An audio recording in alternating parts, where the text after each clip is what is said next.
துணைத் தலைவர், துளிர் அமைப்பினுடைய துணைத் தலைவர் ஐயா இரா மு ராசசேகர் அவர்களும், துளிர் அமைப்பினுடைய பொதுக்குழு உறுப்பினர் முனைவர் பா கலைச்செல்வி அவர்களும் இணைந்து வழங்குகிறார்கள். சிறந்த சாதனை எழுத்தாளர் ராம் தங்கம் அவர்களே, வாருங்கள். உங்கள் தங்கமான படைப்புகள் இன்னும் தமிழகத்தில் வளம் கொழிக்க வேண்டும். துளிர் அமைப்பின் சார்பாக ராம் தங்கம் அவர்களை உங்கள் பலத்த கரவொலிக்கு மத்தியில் ஜி நாகராஜன் விருதை, சிறந்த எழுத்தாளருக்கான விருதை இதோ ராம் தங்கம் அவர்களுக்கு வழங்கி சிறப்பிக்கின்றோம். தினகரன் ஆனந்த விகடகனில் அளப்பரிய பணிகளை செய்த அருமையானவர். எல்லோருக்கும் இனிய மாலை வணக்கம். எனக்கு அவ்வளோ பேசலாம் வராது.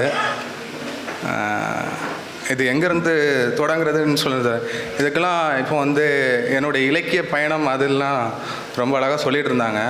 ஸோ அதுக்கு முன்னாடி இப்போ இது திருக்கார்த்தியில் வந்து பல விருதுகள், சாகித்ய அகாடமி விருது வரை பெற்றுச்சு.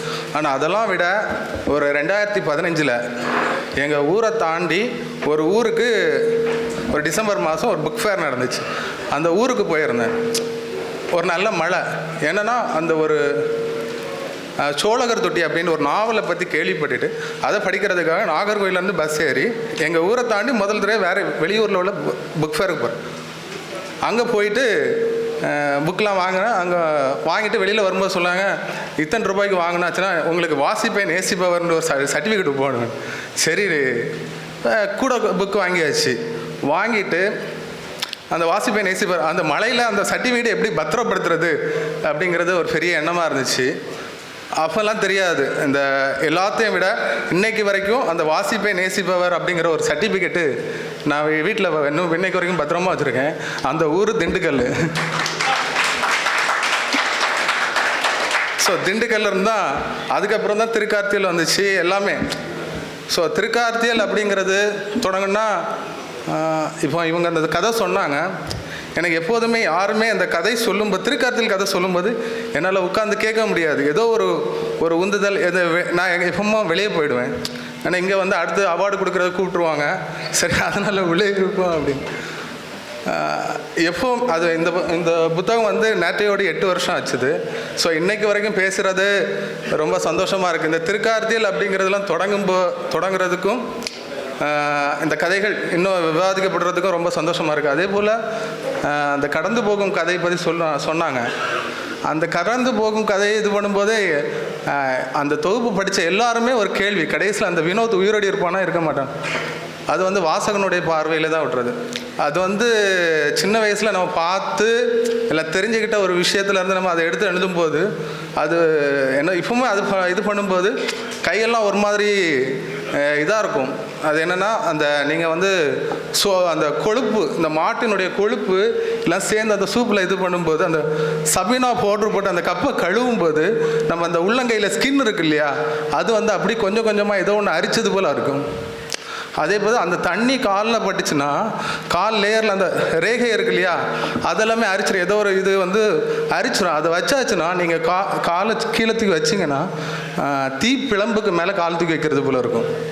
ஸோ அதுதான் அந்த கதையில் கொண்டு வந்திருந்தேன். இந்த கதைகள் அப்படிங்கிறதுக்கு சொல்லும்போது இந்த கதைகள் பவாக்கிட்ட இருந்து தொடங்கினா நல்லாயிருக்கும் அப்படின்னு. அப்போ நான் கதைகள்லாம் எழுதலை.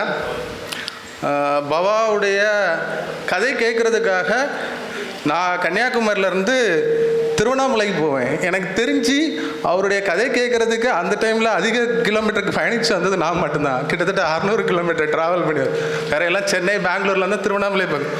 ஒவ்வொரு தடவை வரும். அப்போ போகும்போதுமே அந்த கதை அப்போல்லாம் நம்ம எழுதுவோம் அப்படிங்களா. அப்போ போகும்போது தான் அங்கே அந்த திருவண்ணாமலையில் இந்த வம்சி புக்ஸில் தான் இது வந்துச்சு. ஸோ அப்போ போகும்போது தான் அவங்களுக்கு தெரியும்.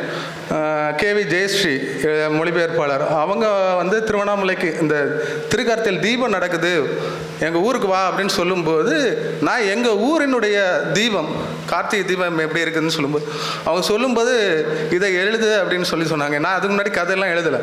அப்புறம் அவங்க சொன்னாங்க, நீ இதெல்லாம் கதையாக எழுது வரும் அப்படின்ட்டு. அப்புறம் நமக்கு தெரிஞ்ச இது விஷயங்கள் எல்லாத்தையும் சேர்த்து இது பண்ணும்போது அது வந்து நல்ல ஒரு கதையாட்டம் இன்னைக்கு வரைக்கும் பேசப்படுது. ஸோ அந்த வகையில் இந்த துளிர் அமைப்புக்கும் ஏன்னா இன்னொரு விஷயம் இருந்துச்சு. ஒரு தடவை பவா சார் வந்து யார்ட்டோ ஃபோனில் பேசிகிட்டு இருக்கும்போது, இதுக்கு முன்னாடி இந்த துளிரில் ஒரு பெரிய கூட்டம் நடந்துச்சு. எக்ஸஸாக நிறைய நண்பர்கள் வாசகர்கள் வந்துட்டாங்க. சாப்பாடு தட்டுப்பாடு வந்துச்சு. இப்போ உடனே யூசப் பாய் வந்து ஒரு 10 நிமிஷத்துல 5 நிமிஷத்தில் எல்லாருக்கும் சாப்பாடு போட்டார் அப்படின்னு பவா வந்து யார்ட்டையோ ஃபோனில் பேசிகிட்டே இருந்தார். நான் அப்போ தான் யோசிச்சேன், யாரா அந்த யூசப் பாய்? ஏன்னா பவாவுடைய இதில் வந்து என்னென்னா, பவா இப்படி சொல்லி இன்னொருத்தரை ரொம்ப பார்க்குறதுக்கு இன்ஸ்பயர் ஆகி அவரெல்லாம் தேடிலாம் சுற்றிருக்கேன். அவர் பேர் நஜீப் குட்டிபுரம். அதுக்கப்புறம் அவர் சொல்லும்போது, யூசப் எப்போதுமே பவாவுக்கு வந்து நல்லா எழுதுறவன், நல்லா இது பண்ணுறான், அதெல்லாம் விட 10 பேருக்கு ஒருத்தரை சாப்பாடு போடுறானோ அவனை ரொம்ப பிடிக்கும். எங்கள் ஊரில் வந்து பொன்னியில் 80 அப்படின்னு ஒரு மூத்த எழுத்தாளருக்குள்ளா நடத்துகிறோம். கிட்டத்தட்ட ஒரு 500 பேர் வந்தாங்க. அவர் வந்து அன்னைக்கு வந்து நல்ல சாப்பாடு, நல்ல 3 பாயாசம், அது இதுன்னு எல்லாம் போட்டாச்சு. எல்லாம் ஜெயமோகன்லேருந்து எல்லா பெரிய எழுத்தாளர், பவா, பாரதி கிருஷ்ணகுமார், தோழர் நல்லக்கண்ணு, அவர் தான் தலைமையில் எல்லாருமே வந்திருந்தாங்க. எல்லோரும் முடிச்சு நிகழ்ச்சி நல்லா இருந்துச்சு. பவா வந்து கட்டி பிடிச்சி சாப்பாடு நல்லா இருந்துடா எல்லாரும். 500 பேருக்கு யாருக்குமே இல்லை அப்படிங்கிற ஒரு இதில் இருந்தால். ஏன்னா அவர் அப்போ எப்போதுமே அவருக்கு வீட்டிலேயே சாப்பாடு சரி, எதுவும் சரி, அவருடைய பத்தாயத்தில் எப்போதுமே யாருக்குமே அப்படி பட்னி அப்படி இருக்கக்கூடாது அப்படிங்கிற ஒரு எண்ணம் வந்து அவருக்கு இருக்கும். ஸோ அதனால கூட அவர் வந்து அன்றைக்கி அந்த யூசப் பாய் இதுன்னு சொல்லிட்டு இருக்கும்போது எனக்கு தெரியாது. ஸோ அவரை ஒரு தடவை பார்க்கணும் அப்படின்னு நினச்சேன். இன்றைக்கி பார்க்குறதுக்கான ஒரு விஷயங்கள் வந்துருக்குது. இல்லை இதோ ஒரு விஷயத்துலனா, நஜீப் குட்டிபுரமா அவர் எத்தனை பேர் போனாலும் போய் சாப்பாடு போடக்கூடிய மனித மனங்கள் வந்து ஜாதி மதங்களுக்கெல்லாம் அப்பாற்பட்டு ஒரு இடத்துல ஒன்றாக்குற ஒரு இடங்கிறது ஒரு இலக்கியம். எல்லோரும் சினிமா தியேட்டர் அப்படிம்பாங்க. அதெல்லாம் தாண்டி ஒரு இன்னைக்கு வந்து பல்வேறு ஒரு ஜாதி ரீதியாக, மத ரீதியாக ஒரு வெறுப்புகள் உண்மையிலப்படக்கூடிய நேரத்தில் எல்லாருடைய மனநிலையையும் ஒருமித்த ஒரு புள்ளியாட்டு கொண்டு வரக்கூடியது வந்து இலக்கியமாக இருக்குது. ஸோ அந்த இலக்கியத்தின் மூலமாக எல்லா நன்மைகளும் அதை வாசிக்கிறவங்களுக்கு கிடைக்குது. அதை அவங்க புரிஞ்சுக்கிறாங்க. அவங்களால சீக்கிரமாக அந்த டிப்ரெஷனில் இருந்தோ நிறைய விஷயங்கள்ல இருந்தோ மாறி வர முடியுது. நானும் திரும்ப நிறைய இலக்கியம் வாசிப்பவர்கள் இந்த எப்படிலாம் இருக்கிறாங்க, நானும் ரொம்பலாம் தேடியிருப்பேன். இந்த இலக்கியம் வாசிப்பவர்கள் தற்கொலை செய்வதில்லை அப்படின்னு சொல்லிட்டு ஒரு விஷயத்தில் நான் தெரியும். ஏன்னா அவன் ரொம்ப டிப்ரெஷன்லேயோ எந்த இதுலேயுமே அவன் போகிறதில்லை. அவருக்கு ஒரு மாற்று இதாட்டும் அவனுக்கு வந்து ஏதோ ஒரு வாசிப்பு வந்து அவனை வந்து நகர்த்தி கொண்டு போகுது. ஸோ அந்த வகையில் இந்த திண்டுக்கல்ல இவ்வளவு வாசகர்கள் வந்து நீங்கள் அந்த விழாவுக்கு வந்திருக்கிறதுல பார்க்கும்போது உள்ளபடியே மகிழ்ச்சியாக இருக்குது. ஸோ இந்த விருதை அளித்த துளிர் நண்பர்களுக்கும் நண்பர் பவா அவர்களுக்கும் இங்கு வந்திருக்கக்கூடிய உங்கள் அனைவருக்கும் எனது நெஞ்சார்ந்த நன்றியை தெரிவித்துக் கொள்கிறேன். நன்றி.